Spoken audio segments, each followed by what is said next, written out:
देख रहे हैं डायरेक्टर सोनू मिथिला ब्लॉग। और मैं आज बात करने वाला हूं आप लोग से कि जो हमारे पीछे दुकान देख रहे हैं, कभी इस ज़माने में कैसेट से भरपूर भरा हुआ करता था और पूरा लुधियाना का फेमस दुकान था। 20 रुपये कैसेट से लेके आपको 500 रुपये तक कैसेट मिलता था यहाँ पे। और सुबह से शाम को, सुबह 7 बजे से लेकर रात को पौने 11 बजे तक, शायद 10-11 बजे तक टाइम नहीं मिलता था हिलने का। तो उस ज़माने में हमने कैसेट का स्टूडियो खोला था, फिर चलाएँ, अच्छा चला भी।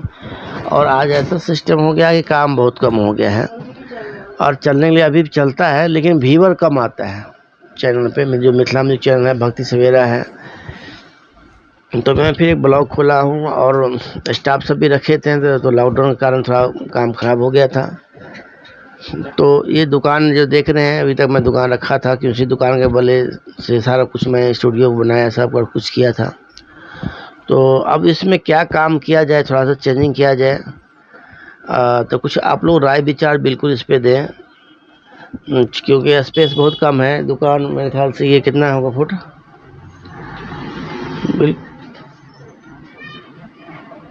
ये 5 फुट बाय 10 फुट का है। 5 फुट आगे है और पीछे एकदम चौड़ाई में 10 फुट होगा। तो इसमें ज़्यादा कोई बड़ी एलसीडी का काम हो नहीं सकता है। और मोबाइल का में आजकल ज़्यादा लोग क्या होता है, शटर तोड़ के लोग तोड़ भी देता है। और दुकान जो है मार्केट से और है, बीच मार्केट में है नहीं। तो कहने का मतलब था, कुछ आप लोग कमेंट कीजिए इसमें किसी की दुकान किया जाए। और जो ब्लॉग बनाते हैं, कभी कभी जैसे घूमने के जाते हैं तो वहाँ से वीडियो बना के ला के आप लोग चढ़ा देते हैं। उसमें ये नहीं रखते कमाना ही है, वो तो चलो ऊपर वायरल हो जाएगा तो हो जाएगा। आप लोग भी कमेंट कीजिएगा, शेयर कीजिए तो हो जाएगा। बाकी रील बना के चढ़ा देते हैं। तो यही कहना था, थोड़ा सा टाइम देना पड़ेगा क्योंकि समय के साथ बदलाव हो ही जाता है। क्योंकि नोकिया मोबाइल कौन नहीं चलाया वो ज़माने में, आज नोकिया मोबाइल बाहर से मार्केट से आउट है, नहीं है।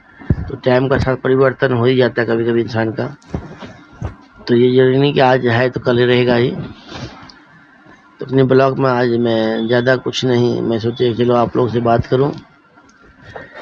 वो लाइव टेलीकास्ट का भी काम करते हैं, लेकिन उसमें भी कम है पैसा। लोग लाइव भक्ति से आप लाइव चलाते हैं मिथिला म्यूजिक पे, लेकिन लाइव में भी लोग सिंगर लोग पैसा नहीं भर पाते हैं।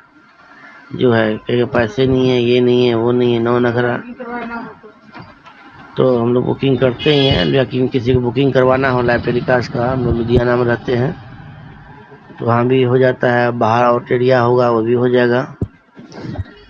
तो मैं सोचा चलो जो पुरानी अपनी दुकान है जहाँ से हम लोग काम किए थे, वहीं से अपना काम फिर दोबारा कोई बिजनेस भी करते रहे पार्ट टाइम, ताकि 2 पैसा सस्ता में भी काम, किसी का लाइव करना हो, रिकॉर्डिंग करना हो, वीडियो बनाना हो। अभी भी करते, पहले भी करते ही थे। बस रीज़न है कि व्यूअर नहीं आते, व्यूअर से थोड़ा सा सिंगर लोग में तकलीफ हो जाता है। तो दोस्तों आप लोग कमेंट में ज़रूर लिखिएगा क्या इसमें बिजनेस करें जिससे ख़राब भी ना हो। कहीं मान लो शूटिंग पे 2 दिन निकलना पड़ गया, अगर निकलना पड़ गया तो फिर आगे अपना दुकानदारी भी करें।